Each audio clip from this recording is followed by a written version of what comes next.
Take two.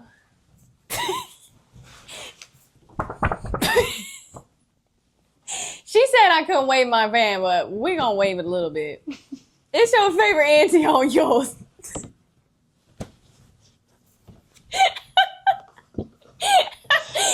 It's your favorite Hallie on your auntie side. You're like Mirand. What? Mirand. What's that? Macy Durand. Macy Durand. I Mirand. wish. We're in Austin, Texas at the La Quinta. I got a question. What? You have autism and you don't know where to look. Where do I look? You look at me. Oh, okay. You don't have to look at the camera. Okay, because I was like, You don't have autism. You have tism. You ain't the fool. Ah.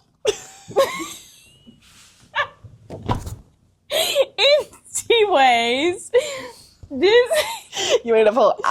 y'all. LGBT qua. LGBT qua. Welcome to my podcast, Wandering. We're in Austin, Texas at the La Quinta. We came to see Durant Bernard, our favorite cousin on our daddy's side. And it was the best. And this is a very special episode because it's my first one. And my whole friend is here. And I haven't seen her in a year. And her name is J. Kelly Taylor. You're freaking out right now. I was getting the giggles. I'm like, who are you talking to? My people. No, I know. Me and Joe. I'm not scared of the camera. No, I know. You're doing great. Thanks. I'm here for it. So, this is Jay. Hello.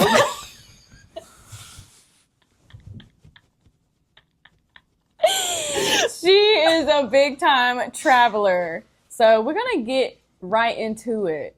Period. We're going to get into it about you, and then we're going to get into it about how we met and where we met. All right. I want to talk about your travels. What you want to know? I want to know when you first traveled internationally, but where are you originally from? My dad's a squirrel. So I grew up between Washington and Alaska. But mostly grew up in a 2,000 person town called Leavenworth in Washington State. There's really 2,000 people? Yeah, in the Cascade Mountains. I wonder if that's smaller than my town. I don't know. I feel like it depends on if you count the outer communities that are all part of it, because they only count what's in the city limits, but everyone lives outside the city limits. But so it's 2,000 to 10,000 depending on what you're counting. But I grew up there, and then when I was 18, as soon as I turned 18, I bought a ticket to Thailand. 18? Mm-hmm. I was 17 when I bought it, and I told my mom I love my mom more than anyone. And she didn't want me to go, but I said, as soon as I'm 18, you can't stop me. So it was my 18th birthday, February 23rd, and I bought a ticket to Thailand because I looked what was the cheapest place to go on Google Flights. And there was a round trip ticket on this airline called Xiamen Airlines, which was this Chinese budget airline that only went to this port city in China. And so I found a $300 round trip ticket to Thailand. So I bought it for March during my spring break. And I went when I was 18 to Thailand for 2 weeks. Spent 3 days in transit in China, which was crazy. And then back Wait, why'd you do that? Because the budget airline that we had 48 to 72 hour layovers in this Chinese city called Xiamen, but we couldn't get visas for China because it's hard to get a visa there. So we got this transit visa, but we could be there for less than 72 hours. So we stayed there just for we? I went with my best friend at the time. Oh, so you went with someone? Yeah. She was a couple years older than me. We grew up playing soccer together, and I was like, "Want to go to Thailand?" And she was a down bitch at the time, so she said, "Yeah." So she went with me, and we went Thailand and China. Then I went back, played in a state tennis tournament, graduated, and then spent the whole summer traveling, and then just traveled any chance I could after that. You were traveling through Asia? After Thailand? No. After Thailand, I went back to the U.S. I went back to Washington because I still had to finish out high school. What I went for my made spring you break. want to all of a sudden go to Thailand? I don't even know what it was. Like, my family really doesn't know what it was because when I was growing up, I had insane separation anxiety from my mom.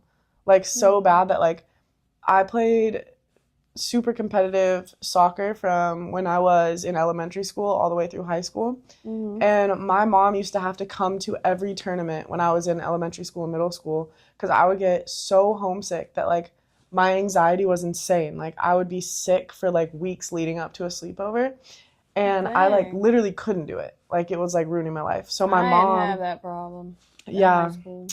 I don't know what it was. It happened to me, like, I don't even remember exactly what night it was, but I used to do sleepovers at my friend's house all the time. And then there was one night where I don't know what type of, like, demon got in my mind, but after that night, I could not do sleepovers anymore. What I would the? try and do them, but then I would have to call my mom because I had this irrational fear that everyone in the world was going to be asleep but me. Oh my lord. It was crazy. So I battled nothing demons. really sparked it. You just went. Yeah, but that's what, like, no one knows how I got, like, this travel bug because I used to have the most insane separation anxiety, hated being away from home, hated being away from my mom, hated being away from my siblings. And then all of a Um, sudden you were going all the time. Yeah, and then all of a sudden, like, I was in high school and I did running start. So I started college when I was a junior, and there was a girl who I was really, really good friends with, and every day we would talk about, like, traveling and how we were excited to get out of, like, our small town. But I don't even know what spurred it for either of us either. But I just got a little bit of, like, a seed growing in my brain about travel, and then as soon as I started, it was like the So most addicting 18 thing. and you're 25 now. I'm a big old ways. 25? Mm-hmm. 25? So how many countries have you been to? I lost count, but somewhere between like 60 and 70. That's insane. Can you name them? I could. I got a list on Okay, my where have you phone. not been that you want to go? I haven't been to a lot of countries in the Middle East and in Africa because I've done most of my travel. I made eye contact with the person. I forgot that was there. I know. I did good to zone out of it, and I was like, "Hello, viewers." My I've whole done 2 viewers. Yeah, I've done most of my traveling as a solo female traveler. So the countries that I haven't gone to have been ones that are a little bit more difficult to do that in, which is Africa just isn't set up with like kind of backpacker infrastructure. It's not like you can just like take a bus. Like it's actually like Yeah. I have a lot of like friends from Africa, and they say it's even hard to get to like country to country. There's like a lot more like bureaucracy with it, and it's just not as streamlined.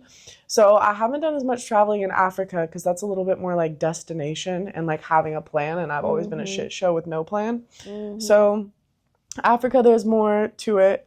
And then the Middle East, I haven't been to as much just because I've had a couple experiences solo female traveling in North Africa and the Middle East, and it's definitely been more enjoyable with a friend than by myself.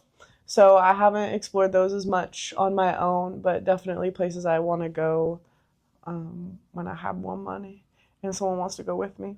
What was your scariest moment traveling alone as a solo woman?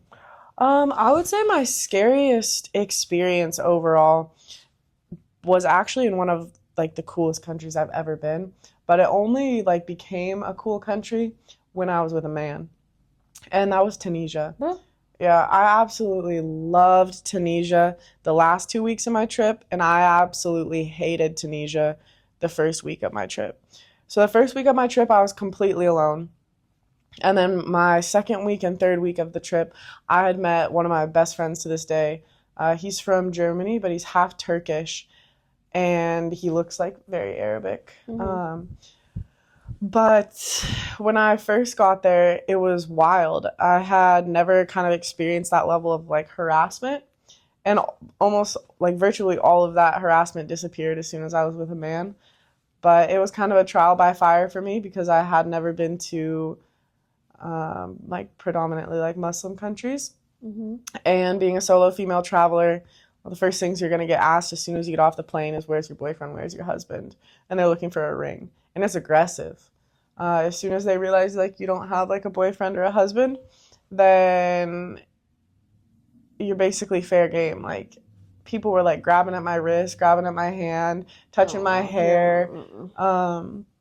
There was one day where a man followed me all around town. It was like a movie. It was like every corner I turned, like I'd be like, what the fuck?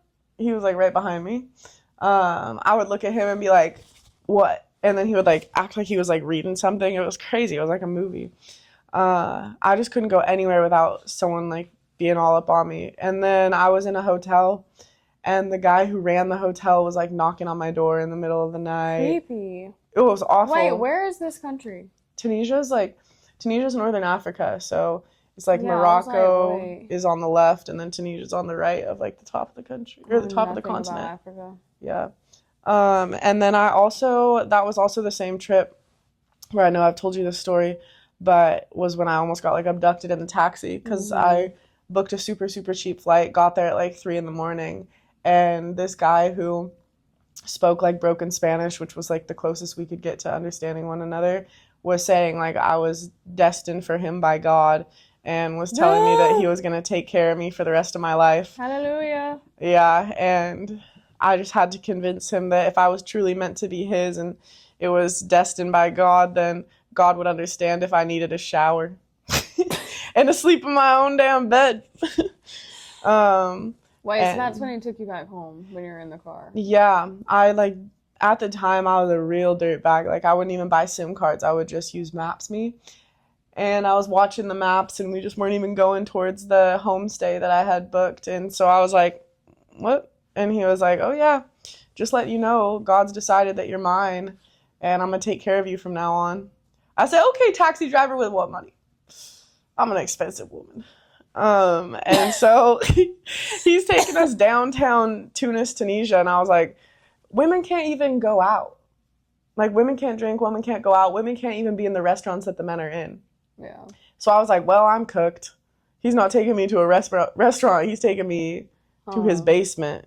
And I'm never going to see my mom again. And I always think about my mom. I'm always like, oh, she's going to be pissed. He was taking me there. And then I told him how if, like, at first I was like, okay, you can't seem scared of him. You can't seem angry at him. Because then people react with harsh emotion to harsh emotion. So I was trying to be real calm. And I was just like, hey, if you really believe this, then show faith in me and show faith in God. And trust in me and trust in God that I'll see you tomorrow and I'll be a better version of myself because I'll shower and I'll sleep and I'll see you tomorrow and love you. And he was like, decided to go along with that eventually after a little bit of convincing. And then he pulls up to the homestay and it was like 4 a.m. or something. And the woman didn't answer the door. So he gave me 3 rings and on the 3rd ring she answered. And as soon as I went inside, I had like told her what had happened because I was like, once I could breathe through it, once he was gone, I was like, I gotta tell this woman. I told her and she's like, that's wild. She was like, I wouldn't even recommend to like locals to take the taxis. And I said, well, you weren't gonna pick me up. And there's no Uber. But how or old were buses. you then? 19 or 20. But would you say to women that are trying to travel solo that it's relatively safe? Mm-hmm. I think it is. Yeah. Like when you finally first do it, it's not scary. Like I thought it was 100%. going to be scary when I was living in Australia and then I went to Thailand. But then I was like, there's literally a whole clan of girls that travel on their own. Mm-hmm. And then you meet so many people and then you're 100%. like traveling together. 100%, but that's kind of like what I was talking about is there's countries that are very backpackable and you Yeah. meet a lot of other like-minded individuals and it's encouraged in those countries to travel, expected in those countries to have travelers. Mm-hmm. Whereas in some countries you go, you stick out like a sore thumb and they're like, why? Yeah. It's just And- pretty much, do your research. Yeah, and I also think like there's a very like I think for the most part humans can be good and with like decent planning and being aware of your surroundings, you can be safe in most situations. I definitely would not say I'm the gold standard of that. No. I think I'm a big fuck around and find out. Yeah. And so I think I'm extremely lucky. You be testing the water. Yeah, like Is it sanitary? I just Probably be like not. So, I don't know. I think that there's better ways to go about it, and I think I've been super lucky. I also think it's Yeah. a lot of it comes down to I just don't panic in situations either, though. So then I can talk myself out of most bad situations because that's just one of the many that I've been in. So I'm pretty lucky that Yeah, things sometimes have wrong worked place out. at the wrong time, but also tell people that bad things happen everywhere. Exactly. Like I really And believe there's like bad people everywhere. if So it's your it's like time, you it's your could get time. mugged down the street where I'm from. Like Hmm. it's not. Yeah, you just have to be You can aware get of in your a car accident. surroundings. Your Mhm. Waymo can go crazy. You Yoink. should. Oh my gosh, y'all! We rode in a Waymo today for the first time. Was that your first time?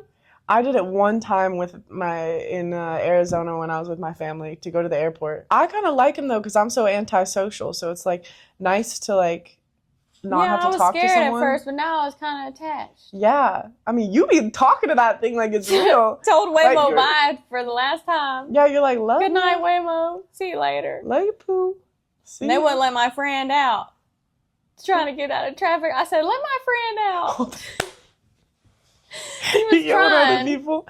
He's just cautious, but we love a cautious driver. Yeah, Love a that's like Waymo. the transportation in Bali and stuff. I think the scooters were one of my favorite parts. Mm-hmm. The grabs. Did you do the grabs? Oh, I did, but I got head Wait, lice. did you even go to Bali? No, Oh yeah, you did. no, I didn't go to Bali. There's some places I've also skipped just because I think they're too like touristy. Because I'd be a Yeah, I little, mean, I'd be I a little would bit not snobby rate sometimes about Canggu. that. Yeah, But the surf is great. yeah, The water is shit. yeah. That's I like, mean, we literally were paddling in trash. yeah, that like freaks me But the out. waves were great. Yeah, I haven't been to Bali, but I've done the Grab scooters. It's just when I was in Vietnam and in Southeast Asia, I got lice from helmets. Yeah, So I then remember you told me that. I started hating them Grab scooters because I was just like, my head was Yeah, I like, kept like a cap on for the helmets, or we wouldn't wear yeah, them. because I After was you telling told me you how that. to avoid lice. But then or try. me and Shelby, when we were on like the sleeper bus, we put. She had like a rain poncho, and we put it. But I had Yeah. I had my hoodie on, but we Yeah, never because got any. they have the same pillows and blankets on there, and everyone got lice, and so The sleeper buses are unreal. I almost fought one of the bus drivers one time in Vietnam. I got hit in Vietnam. I think you told me I got that. hit by a bus driver, Yeah, they're crazy. and there's no bathrooms. They're way meaner up north than they are in the south Mhm. of Vietnam. Yeah. I actually was just talking, I was at my uncle's house and we were talking about like the Vietnam War and stuff and how pointless it was. And I'm like, they still got beef Yeah. because That's the crazy. Vietnamese that I talked to in the north and then the south, they still don't like each other. Mm-hmm. And then they didn't have bathrooms, and so me and my friends used to like dehydrate ourselves to not have to pee on those buses. Yeah. But then, you know, being a female, then you get pee anxiety because then you get worried like, oh, I'm gonna have to pee, I'm gonna have to pee, and then it's like the don't think about a carrot. Now all you're thinking about is peeing, but you have no water in your system, so then you give yourself like a UTI symptoms Mhm. because you have nothing to push out, but your brain Yeah, is that's telling the you you have to worst. pee. So we were all like thinking we all had UTIs. We were all like, we would get on these buses so anxious to have to pee. The reason I got hit on one of those buses was because we all had to pee so bad, and we were at a stop, and you know how you had to put your shoes in the plastic bags, Mhm. and they were like only letting the men off the bus to pee because they said women were taking too long, and we were like, we gotta go, so we were taking our shoes out of the plastic, and then he went whack because he was like, you guys don't get to pee, and I was like, Like, oh, hit you fuck where? He hit me so hard on the arm. With We what? were like, his hand. Oh, hell no. Yeah, he They would have whacked been taking me to Vietnamese jail. No, I was like, Because it would have been on like Donkey Kong. yeah, I was like, I will drop Put kick your hand you on me, across sir. this ravine. I just gotta pee. Yeah, we just had to pee, but Oh, those sleeper yeah. buses. I'm getting heebie-jeebies just thinking about it. yeah, The one that me and Shelby, oh my God, it was so bad. I can't remember where we were going, but we were going up north in Vietnam, and where we were, oh my gosh, like going up the mountain. Was having so much anxiety. I was in the Mhm. back seat, like laying I down can't imagine you in one of those. in a sleeper bus. Like, yeah, in like those buses, just because like I know you got like driving anxiety, and like those are I know. like you're like over a cliff. I know. It's like those, those videos when you're watching a podcast and then they play like those little like side clips, and sometimes they play those trucker games where people are like trying to go those crazy Dude, roads. I couldn't look out the window. I was tripping out. And like we Yeah. were like smushed at the top, me and Shelby and a couple of other people we met in the hostel. What do you think is your craziest travel story? Oh man, I have quite a few. I would say one of like the coolest things I've done traveling was I did a marine conservation internship in South Africa. And this trip was just so wild because I met people who are like still like really close friends to this day. But when I first got there, I got to Cape Town, and we met these guys, and they were like, "Hey, come to this Psytrance festival," which I'm not a drug gorley, so hearing like zzz, zzz, zzz, zzz, zzz, zzz, for like days on end like isn't cute, and so and like drinking gets boring. Yeah. Like, if you're on drugs and, like, you be smelling and seeing those sound waves, then, like, for sure, I bet that's electric. I ain't never smelled them.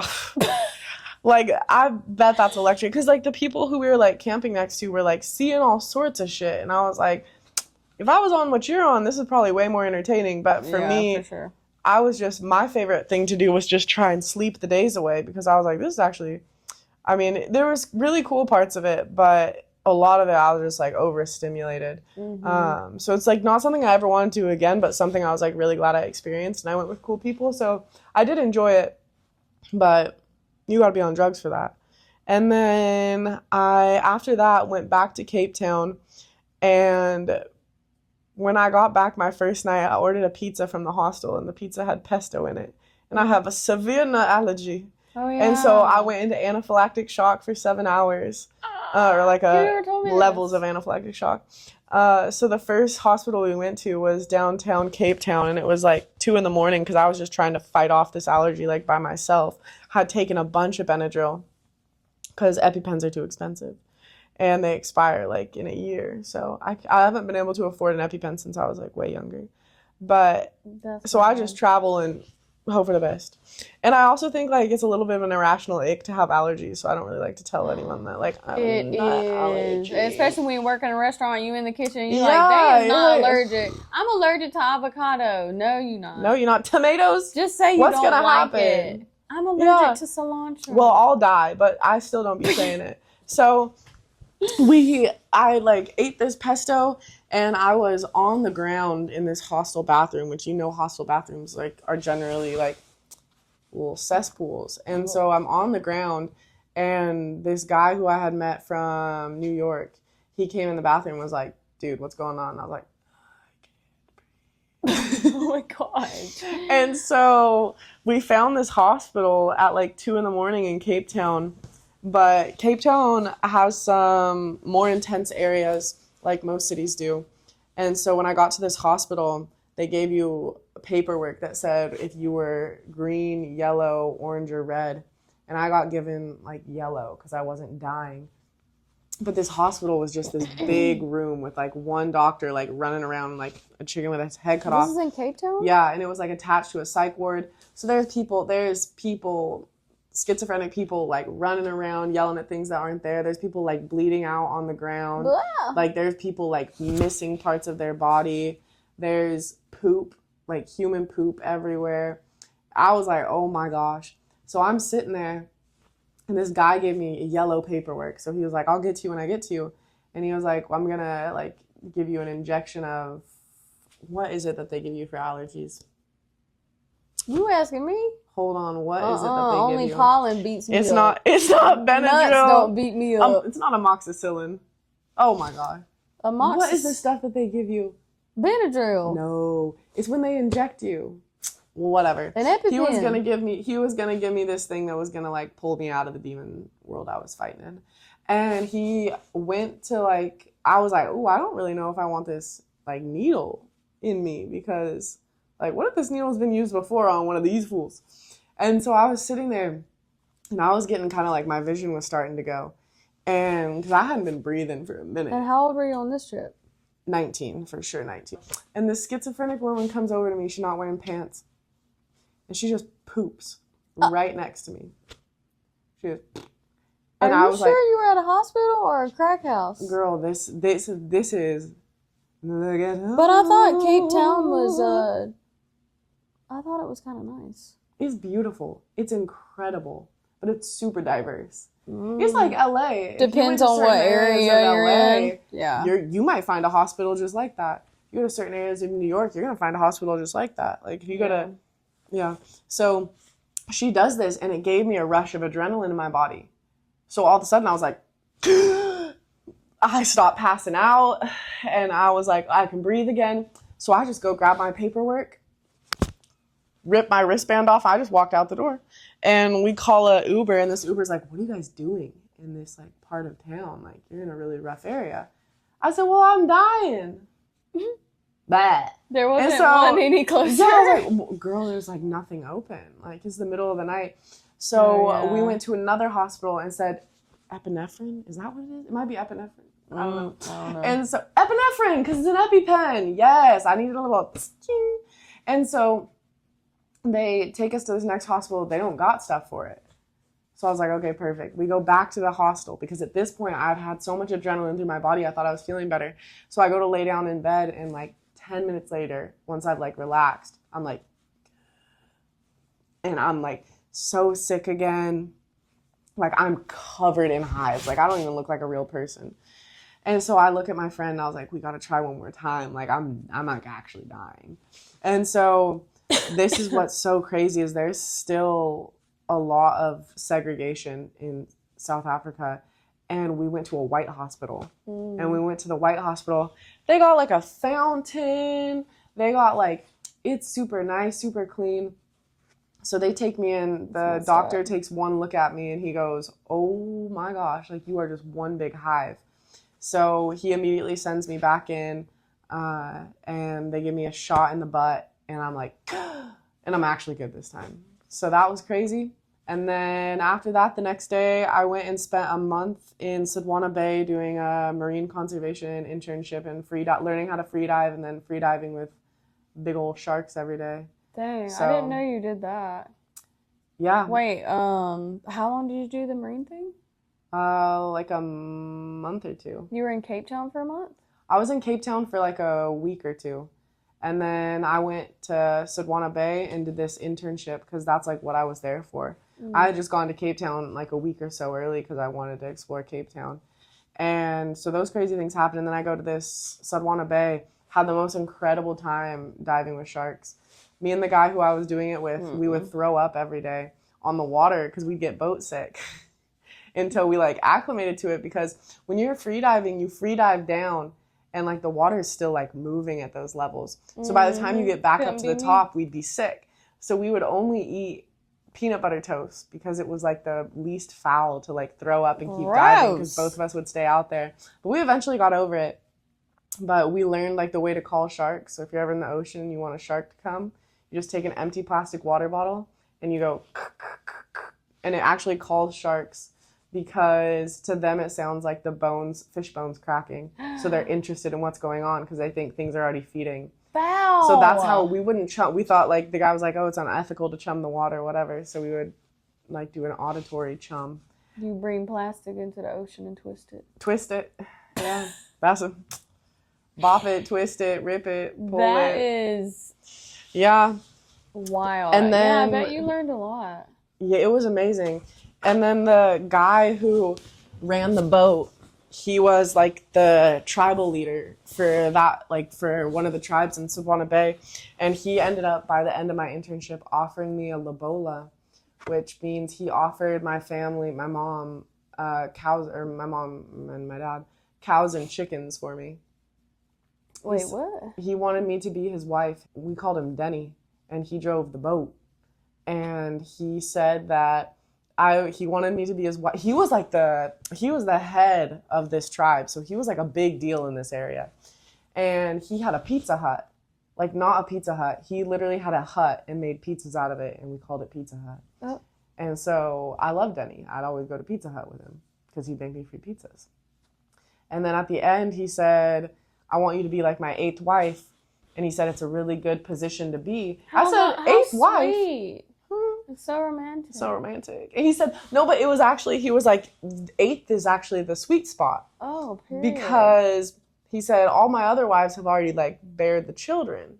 Oh. So, like, you just my fuck buddy. Oh, great. I was like, wow, Denny. Love it. So he said, I'm offering you lifetime Pizza Hut, no child duties, and like I'm like I'm like the fun wife.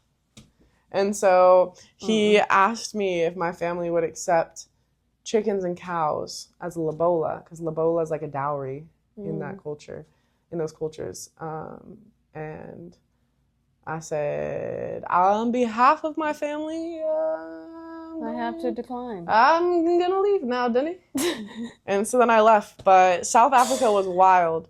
Such a good time. Met like such incredible people, and like these stories sound Yeah, I bad, but there's definitely a lot would of good like in to it. surf there. My roommate in Australia was from South Africa.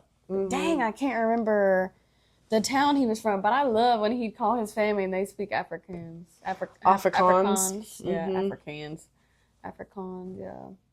I love the accent. But Like, what would yeah. you say your favorite place you've ever been? I love Thailand. Really? I love Thailand. God, see, I think Thailand's so mid. See, but everyone has different opinions of Southeast Asia, and I really think it comes down to like who you're with, like the people that you meet and the experiences that you have. Because like Vietnam, people love Vietnam. I went at the wrong time with the wrong weather. I had head lice. See, you should have came with me. No, 100%. Like I loved it. like we were like my friend group at the time who had like met was kind of like there was drama in the friend group because there was one guy and multiple girls liked him, and he was messing, like he was playing with the hearts and minds of multiple of them. So we just had a rough time in Vietnam, but like all of us Not the were so hostile happy. romance. Yeah, all of us were so happy in Thailand, and I've been to Thailand like 3 times, and I love it. Like the I do people love are like the certain- happiest, most chill people. See, The food and is I think amazing. if the Balinese people are way nicer than the Thai people. Yeah. I don't have experience there, but I just like Thai people Yeah. have always been really cool, and No, the food is so I like them good, too. and- Yeah, the food is definitely hard to beat. yeah. I was and it's tearing up that beautiful. morning glory. That's my favorite Thai dish. Do you know what I'm talking about? No one ever knows what I'm talking about. Oh, the 7-Elevens in Thailand, how you get like the cheese toasties and stuff. They warm it up for you. Swadika. Kap kun ka. What's that one? Kap kun ka? Uh-huh. Thank you. Oh. Or Swadika is Swadika hello. hey, yeah. And then Kap kun ka is thank That's all you. I Yeah. remember. Had an amazing experience in Turkey. I love Turkey. I could just name so many places I like, but Yeah, you should totally make a list of how many places that you've been. yeah, but I love. Because that's the span 18 to 25. 60-something countries in 7 years. Yeah, and I've slowed That's down insane. a lot in the last year, and then COVID slowed me down for a year as well. We've never traveled internationally together. You came and visited me in Spain. Why do you not ever remember that damn trip? Because I don't count Europe as international for some reason. For some reason in my head, I'm like, You said, Southeast Asia. girl, I ain't seen you in like Mexico. 4 years. But I don't count this trip as traveling together. I went and visited your ass, and we sat, and we hung out, and we ate, and we That's all you do in Spain. Smoked ciggies. That's all you do in Spain. I know, I really liked it. Yeah, it was But electric. we haven't, like, Yeah, we haven't like. properly done the backpack, surf, beach, like, Yeah, we have to soon. you know, do some stuff. As soon as I can. Yeah, I get think out of about this Europe country. as like, it's just it's a holiday. Yeah. When I'm like, oh, Yeah, I want 'cause to it's not like travel hardcore traveling. and yeah. backpack, I think of Southeast Asia, Central America, South America. Yeah. But let's talk about how we met. We met up at Petunia's. It's 100 degrees, and this bitch comes in wearing a fucking yoga pants and a long sleeve, and I Sweaty said, betties. "Who this bitch?" I did that. You don't remember that? Why was I wearing yoga pants though? Because we could wear whatever we wanted, but I remember you walked in, and do you remember you didn't think I was very nice? No. Because I was like, Because she because was. you were wearing you were wearing like a ball cap and yoga pants, and it was so hot, and I just remember I going think up to you that's and being all like, I had at the time. yeah, I just remember going up to you and being like, Yeah. You're gonna sweat your balls off in that, Pooh. Lahaina. That was 6 months. I mean, you were there for what, 8 months? Yeah. 8 But or that 9. first span, I was only there for like 6 months. Yeah. So we were together for 6 months. Mm-hmm. Because we left about the same time. I had to leave just because I needed a recharge. Same.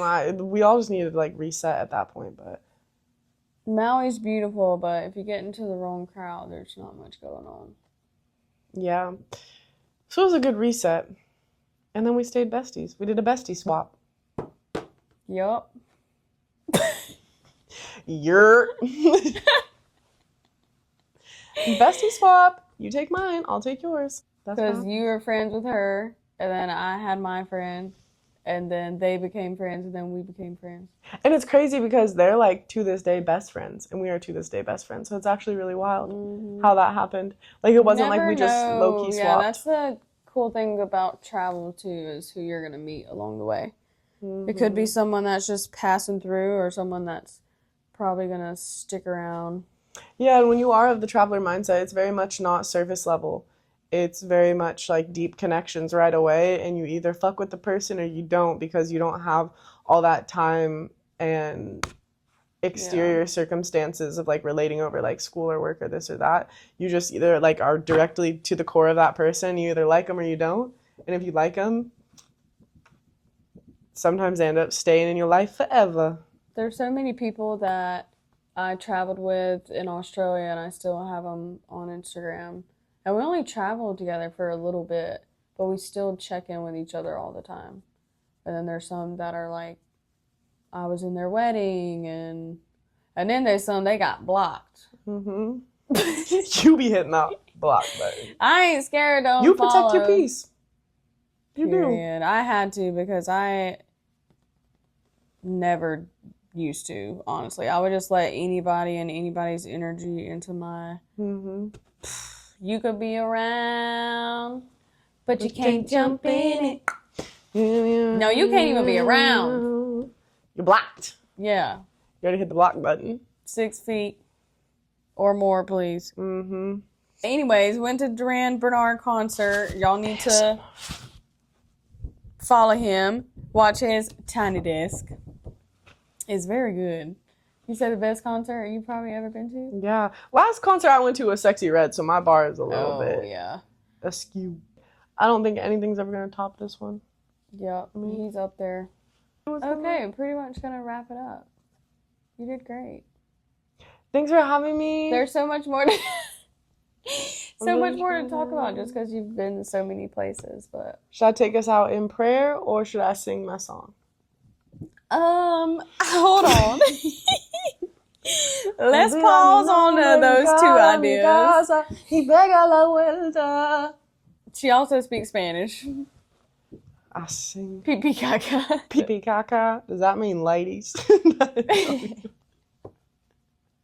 Nope. That means pee pee poo poo. And everybody pee pee poo poos. Not just ladies. I knew what it meant, but I was so just confused. Why they would put pee pee poo poo on the door? Yes. I'm pretty sure. A restaurant here in Austin. No, it was a bar. Yeah. It's called Cockfight, and we walked in and we go to the back, this weird little area, and I was like, "Oh, there's a curtain, there's a bathroom," and I'll go, "Pee pee caca, the ladies' room." And I was like, yeah, sure. Jay's like, that means pee and poo. That means bathroom. That means you got business. What is the bathroom? How do you say that? Baño. Baño. Baño, baño. And then what is the one where I said I have a boyfriend? Remember, we were in Spain and Jay. I had in my notes how to say at the club we went out one night. Tengo un novio.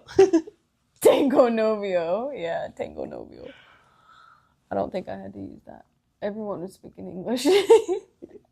And they were saying, hola, let's dance, let's dance. Hola, chica. Are you from Hollywood? Yeah, that's what it was. That's what it was. In Mexico. No, that's what they said to us in Mexico when I went backpacking. Me, Josie, and April, and I think we were either on the bikes. We were biking to a cenote or we were walking, but they were like, "Hola, chicas, Where you are you from from?" Hollywood?" And then another day they were like, "Ah, you want Mexican boyfriend?" Yeah, that's what it was. That's what the guy in the club said. I want to incorporate everyone that I talk to's song that reminds you of home. And it could be a person, place, or a different version of you or anything. It doesn't necessarily have to be where you were brought up. Ooh. There's one song that like I don't really like listen to this as much, but I used to listen to it a lot when I was younger, and I always like would associate it with home. Is because I come from like the Green Mountain State. It's the Evergreen State, and I love my mountains. And there's a song called "Green Mountain State" by Trevor Hall. Green Mountain State? Yeah. Is that a newer song? No, it's old. Wait. Trevor Hall. Trevor Hall's like super hippie. This It's song like reminds the you of home. That's yeah, nice. because it gives like you know the John Denver song that's like country round thing. I hate that song. But that song is like the Take Me Home song, but like not like that like cringy. Yeah. That's nice. Yeah. Well, thanks Now for casting chatting. my. Mi pega la vuelta. This is my time. Welcome to American Idol. My name is Jay Kelly, We're gonna cut. and I'll be singing Pega la vuelta. Estás mintiendo, ya lo sé.